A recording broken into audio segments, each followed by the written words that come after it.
Hello and welcome back to the channel. Today we're going to do our 1 year ownership review of possibly the most excitable, over-caffeinated, lunatic middleweight on the road, the Triumph Street Triple 765 RS.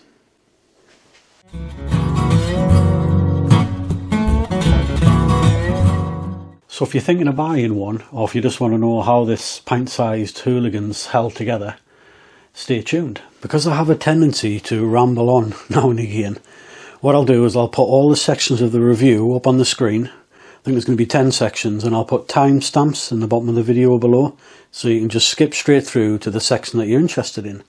So let's not hang about, let's get straight into the review of this little yellow beast. So why did I buy this bike? I was looking for something comfortable, sporty and lightweight, and bearing in mind I was a new rider as well. So I visited the local Triumph in Newcastle, and as soon as I walked in the showroom, this thing caught my eye. There it was in the corner, a bug-eyed alien from outer space with what I can only describe as some sort of radioactive banana colour. It ticked all the boxes, it's got the right amount of tech and it's got the right amount of power. And the other big advantage is I am a huge fan of the Triumph brand. In terms of specification, I'll keep it brief and I'll just run through a couple of the key features. The engine is an inline triple 765cc. It's got approximately 128 brake horsepower with 80 Newton millimeters of torque. It's got a wet weight of 188 kilograms. The seat height is 836 millimeters. You've got Showa big piston forks front and an Öhlins XTX 40 monoshock rear. On top of that, you've got the 5-inch TFT, and then you've got all the usual features like ABS, traction control, your rider modes, which is rain, road, sport and track, I think. But as a summary, that's pretty much what you get with the base 765 RS model. Daily riding and comfort. I've used the bike for almost everything in the year that I've owned it. So that's commuting, riding to work, bit of B-road fun. I've been on plenty of camping trips, and I've also been on the motorway, and it's tackled everything so far with complete ease.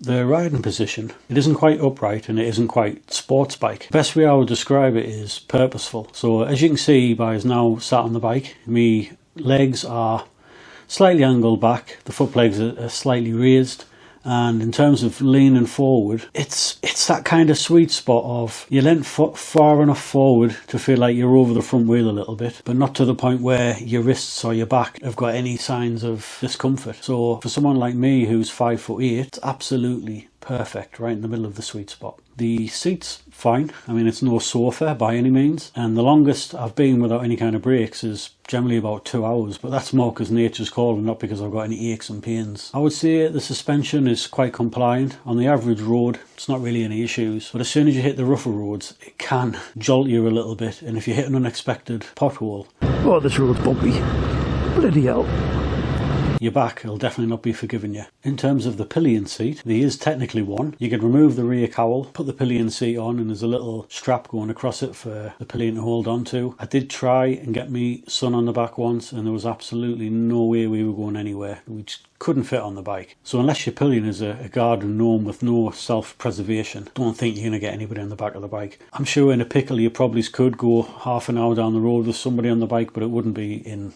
much comfort. Well, let's talk performance. This is where this bike really excels in my opinion. With my experience, which is very limited, admittedly, my previous bike was a Yamaha FZ6 2004 model, which was an inline 4, I think around 90 brake horsepower. And top end, that bike did feel quick, but as soon as you jump on this, it seems to have power in almost any gear, almost any rev range. Now I can't compare it to a litre bike or anything bigger than that, but as far as performance without any modifications, it's certainly more than I would ever want. In terms of the Brembo brakes, razor sharp, no complaints whatsoever. Luckily I haven't had to use them to get us out of trouble, but you know you've always got that little bit of a safety buffer that these can really stop you in short distances. Maintenance and reliability. So over the past year ownership, as you will know if you've watched any previous videos, the only issue I've had has been the quick shifter, and that was replaced under warranty, so there's no issues with that. First service I believe came in at around 80 quid, and the first year service was around 180, 200 quid. In comparison to other dealers, I believe they're pretty favourable rates. Mods and upgrades. So what have I changed on the bike? I think the biggest visual change I've made is the EvoTech tail tidy. Now the one that comes out of the showroom on the back of the bike is monstrous, but I know it's all related to regulations, but the EvoTech one is absolutely spot on. fitment was fine, and it really has transformed the back of the bike. Sticking with EvoTech, I also went for their radiator guard. It isn't noticeable to most people, but at least I know it's there. I did spec a few upgrades from Triumph when I purchased the bike, so I'll quickly run through what those are. We've got the heated grips, LED front and rear indicators, and I went for the additional cowl that just goes over the TFT at the front. Now, one modification I would like to do that I haven't done is the exhaust, and that's because Triumph in their infinite wisdom have decided to release the bike with a fully welded system. So these options out there, generally they cost around £1,000 or even more. It does sound quite nice straight out the box. It is a little bit on the quiet side, but when you give it the revs, it sounds fantastic. Versatility.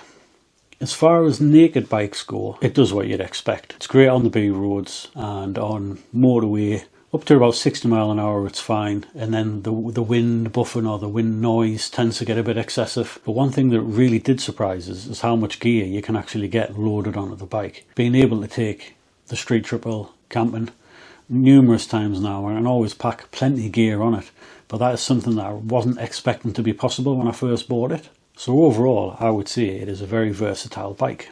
The cons. The first one that springs to mind is the Pirelli Supercorsa 3 tyres that it comes out with as stock. For all your riding in the UK, I wouldn't recommend them. Almost slicks. But if you're a summer rider who loves to go out on the B roads, get plenty of heat in the tyres, I'm sure it'll be absolutely fantastic. So the first thing I did after buying the bike was replace those with some Michelin Road 6, and those have been absolutely perfect so far.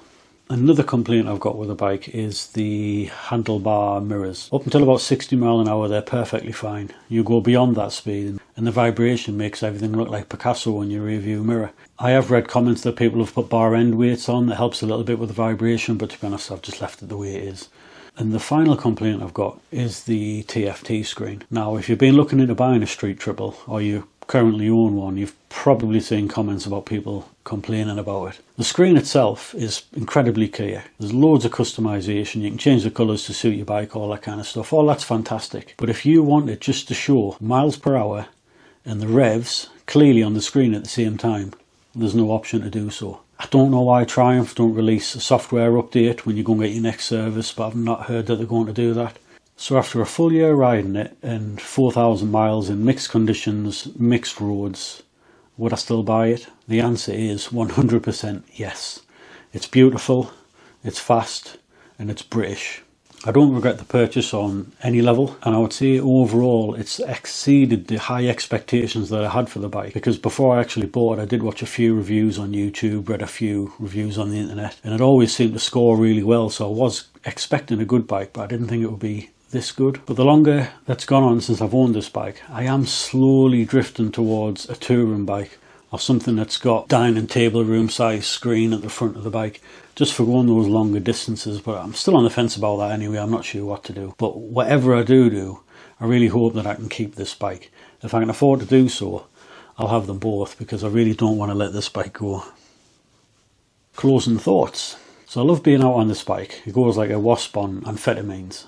And if I'm honest, the cons are really just me nitpicking to find some sort of negatives to try and keep the video balanced. But every time I'm out on the bike, it does attract positive comments off bikers, non-bikers, whether it be the colour, the design, whatever it might be. And it is versatile enough for camping, and I would say medium range touring. I have read that people have took it all the way through Europe. So, in conclusion, if you're thinking about buying a 765 RS, I wholeheartedly recommend that you do. If you've got any questions or want to share any of your experiences of Street Triple ownership, drop a comment below. Well, that's a wrap for today. So thank you as always for watching the video. I hope you've enjoyed. And if you have, don't forget to like, comment and subscribe. And we'll see you in the next one. Cheers.